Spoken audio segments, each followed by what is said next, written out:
英語聞き流しリスニング、英語テキストと MP3 音声ダウンロードはホームページからご利用いただけます。88thpp.com 88thpp.com Hansel and Gretel. Hard by a great forest dwelt a poor woodcutter with his wife and his 2 children. The boy was called Hansel and the girl Gretel. He had little to bite and to break, and once when great dearth fell on the land, he could no longer procure even daily bread. Now when he thought over this by night in his bed, and tossed about in his anxiety, he groaned and said to his wife, "What is to become of us? How are we to feed our poor children, when we no longer have anything even for ourselves?" "I'll tell you what, husband," answered the woman, "early tomorrow morning we will take the children out into the forest to where it is the thickest, there we will light a fire for them, and give each of them one more piece of bread, and then we will go to our work and leave them alone. They will not find the way home again, and we shall be rid of them." "No, wife," said the man, "I will not do that. How can I bear to leave my children alone in the forest? The wild animals would soon come and tear them to pieces." "Oh, you fool," said she, "then we must all 4 die of hunger. You may as well plane the planks for our coffins," and she left him no peace until he consented. "But I feel very sorry for the poor children, all the same," said the man. The 2 children had also not been able to sleep for hunger, and had heard what their stepmother had said to their father. Gretel wept bitter tears, and said to Hansel, "Now all is over with us." "Be quiet, Gretel," said Hansel, "do not distress yourself, I will soon find a way to help us." And when the old folks had fallen asleep, he got up, put on his little coat, opened the door below, and crept outside. The moon shone brightly, and the white pebbles which lay in front of the house glittered like real silver pennies. Hansel stooped and stuffed the little pocket of his coat with as many as he could get in. Then he went back and said to Gretel, "Be comforted, dear little sister, and sleep in peace, God will not forsake us," and he lay down again in his bed. When day dawned, but before the sun had risen, the woman came and awoke the 2 children, saying, "Get up, you sluggards. We are going into the forest to fetch wood." She gave each a little piece of bread, and said, "There is something for your dinner, but do not eat it up before then, for you will get nothing else." Gretel took the bread under her apron, as Hansel had the pebbles in his pocket. Then they all set out together on the way to the forest. When they had walked a short time, Hansel stood still and peeped back at the house, and did so again and again. His father said, "Hansel, what are you looking at there and staying behind for? Pay attention, and do not forget how to use your legs." "Ah, father," said Hansel, "I am looking at my little white cat, which is sitting up on the roof, and wants to say goodbye to me." The wife said, "Fool, that is not your little cat, that is the morning sun which is shining on the chimneys." Hansel, however, had not been looking back at the cat, but had been constantly throwing one of the white pebble stones out of his pocket on the road. When they had reached the middle of the forest, the father said, "Now, children, pile up some wood, and I will light a fire that you may not be cold." Hansel and Gretel gathered brushwood together, as high as a little hill. The brushwood was lighted, and when the flames were burning very high, the woman said, "Now, children, lay yourselves down by the fire and rest, we will go into the forest and cut some wood. When we have done, we will come back and fetch you away." Hansel and Gretel sat by the fire, and when noon came, each ate a little piece of bread, and as they heard the strokes of the wood axe they believed that their father was near. It was not the axe, however, but a branch which he had fastened to a withered tree which the wind was blowing backwards and forwards. And as they had been sitting such a long time, their eyes closed with fatigue, and they fell fast asleep. When at last they awoke, it was already dark night. Gretel began to cry and said, "How are we to get out of the forest now?" But Hansel comforted her and said, "Just wait a little until the moon has risen, and then we will soon find the way." And when the full moon had risen, Hansel took his little sister by the hand, and followed the pebbles which shone like newly coined silver pieces, and showed them the way. They walked the whole night long, and by break of day came once more to their father's house. They knocked at the door, and when the woman opened it and saw that it was Hansel and Gretel, she said, "You naughty children, why have you slept so long in the forest? We thought you were never coming back at all." The father, however, rejoiced, for it had cut him to the heart to leave them behind alone. Not long afterwards, there was once more great dearth throughout the land, and the children heard their mother saying at night to their father, "Everything is eaten again, we have 1/2 loaf left, and that is the end. The children must go, we will take them farther into the wood, so that they will not find their way out again, there is no other means of saving ourselves." The man's heart was heavy, and he thought, "It would be better for you to share the last mouthful with your children." The woman, however, would listen to nothing that he had to say, but scolded and reproached him. He who says A must say B, likewise, and as he had yielded the first time, he had to do so a second time also. The children, however, were still awake and had heard the conversation. When the old folks were asleep, Hansel again got up, and wanted to go out and pick up pebbles as he had done before, but the woman had locked the door, and Hansel could not get out.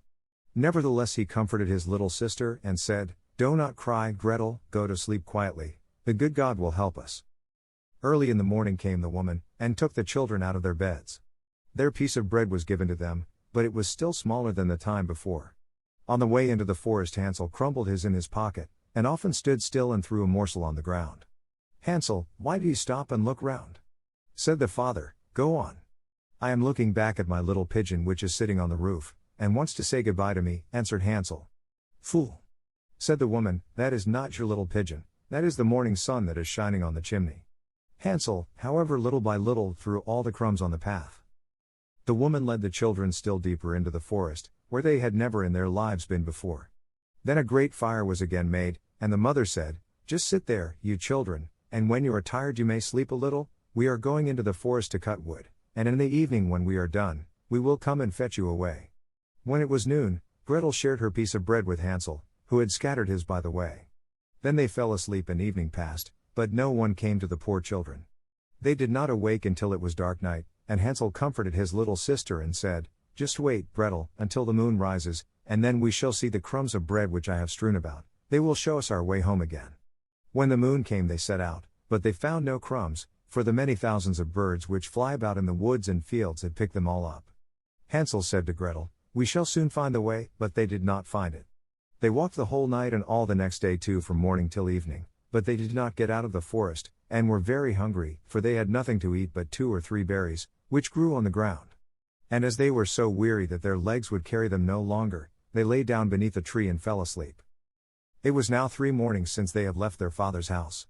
They began to walk again, but they always came deeper into the forest, and if help did not come soon, they must die of hunger and weariness. When it was midday, they saw a beautiful snow-white bird sitting on a bough, which sang so delightfully that they stood still and listened to it. And when its song was over, it spread its wings and flew away before them, and they followed it until they reached a little house, on the roof of which it alighted, and when they approached the little house they saw that it was built of bread and covered with cakes, but that the windows were of clear sugar. "We will set to work on that," said Hansel, "and have a good meal. I will eat a bit of the roof, and you, Gretel, can eat some of the window, it will taste sweet." Hansel reached up above, and broke off a little of the roof to try how it tasted, and Gretel leant against the window and nibbled at the panes. Then a soft voice cried from the parlor, "Nibble, nibble, gnaw, who is nibbling at my little house?" The children answered, the wind, the heaven-born wind," and went on eating without disturbing themselves. Hansel, who liked the taste of the roof, tore down a great piece of it, and Gretel pushed out the whole of one round window pane, sat down, and enjoyed herself with it. Suddenly the door opened, and a woman as old as the hills, who supported herself on crutches, came creeping out. Hansel and Gretel were so terribly frightened that they let fall what they had in their hands. The old woman, however, nodded her head, and said, "Oh, you dear children, who has brought you here? Do come in, and stay with me. No harm shall happen to you." She took them both by the hand, and led them into her little house. Then good food was set before them, milk and pancakes, with sugar, apples, and nuts. Afterwards 2 pretty little beds were covered with clean white linen, and Hansel and Gretel lay down in them, and thought they were in heaven. The old woman had only pretended to be so kind; she was in reality a wicked witch, who lay in wait for children, and had only built the little house of bread in order to entice them there. When a child fell into her power, she killed it, cooked and ate it, and that was a feast day with her. Witches have red eyes, and cannot see far, but they have a keen scent like the beasts, and are aware when human beings draw near. When Hansel and Gretel came into her neighborhood, she laughed with malice, and said mockingly, "I have them, they shall not escape me again." Early in the morning, before the children were awake, she was already up, and when she saw both of them sleeping and looking so pretty, with their plump and rosy cheeks, she muttered to herself, "That will be a dainty mouthful." Then she seized Hansel with her shriveled hand, carried him into a little stable, and locked him in behind a grated door. Scream as he might, it would not help him. Then she went to Gretel, shook her till she awoke, and cried, "Get up, lazy thing, fetch some water, and cook something good for your brother. He is in the stable outside, and is to be made fat. When he is fat, I will eat him." Gretel began to weep bitterly, but it was all in vain, for she was forced to do what the wicked witch commanded. And now the best food was cooked for poor Hansel, but Gretel got nothing but crab shells. Every morning the woman crept to the little stable, and cried, "Hansel, stretch out your finger that I may feel if you will soon be fat." Hansel, however, stretched out a little bone to her, and the old woman, who had dim eyes, could not see it and thought it was Hansel's finger, and was astonished that there was no way of fattening him. When 4 weeks had gone by, and Hansel still remained thin, she was seized with impatience, and would not wait any longer. "Now, then, Gretel," she cried to the girl, "stir yourself, and bring some water. Let Hansel be fat or lean, tomorrow I will kill him, and cook him." Ah, how the poor little sister did lament when she had to fetch the water, and how her tears did flow down her cheeks. "Dear God, do help us," she cried. "If the wild beasts in the forest had but devoured us, we should at any rate have died together." "Just keep your noise to yourself," said the old woman, "it won't help you at all." Early in the morning, Gretel had to go out and hang up the cauldron with the water, and light the fire. "We will bake first," said the old woman, "I have already heated the oven, and kneaded the dough." She pushed poor Gretel out to the oven, from which flames of fire were already darting. "Creep in," said the witch, "and see if it is properly heated, so that we can put the bread in." And once Gretel was inside, she intended to shut the oven and let her bake in it, and then she would eat her, too. But Gretel saw what she had in mind, and said, "I do not know how I am to do it. How do I get in?" "Silly goose," said the old woman. "The door is big enough, just look, I can get in myself." And she crept up and thrust her head into the oven. Then Gretel gave her a push that drove her far into it, and shut the iron door, and fastened the bolt. Oh! Then she began to howl quite horribly, but Gretel ran away and the godless witch was miserably burnt to death. Gretel, however, ran like lightning to Hansel, opened his little stable, and cried, "Hansel, we are saved. The old witch is dead." Then Hansel sprang like a bird from its cage when the door is opened. How they did rejoice and embrace each other, and dance about and kiss each other. And as they had no longer any need to fear her, they went into the witch's house, and in every corner there stood chests full of pearls and jewels. "These are far better than pebbles," said Hansel, and thrust into his pockets whatever could be got in, and Gretel said, "I, too, will take something home with me," and filled her pinafore full. "But now we must be off," said Hansel, "that we may get out of the witch's forest." When they had walked for 2 hours, they came to a great stretch of water. "We cannot cross," said Hansel, "I see no foot plank, and no bridge."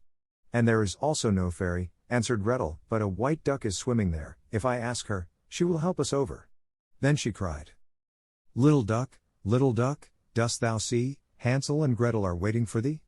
There's never a plank, or bridge in sight, take us across on thy back so white."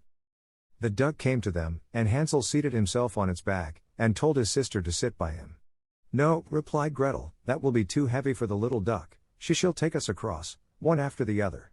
The good little duck did so, and when they were once safely across and had walked for a short time, the forest seemed to be more and more familiar to them, and at length they saw from afar their father's house. Then they began to run, rushed into the parlor, and threw themselves round their father's neck. The man had not known one happy hour since he had left the children in the forest. The woman, however, was dead. Gretel emptied her pinafore until pearls and precious stones ran about the room, and Hansel threw one handful after another out of his pocket to add to them. Then all anxiety was at an end, and they lived together in perfect happiness. My tale is done. There runs a mouse, whosoever catches it, may make himself a big fur cap out of it. 英語聞き流しリスニング、英語テキストと MP3 音声ダウンロードはホームページからご利用いただけます。88thpp.com、88thpp.com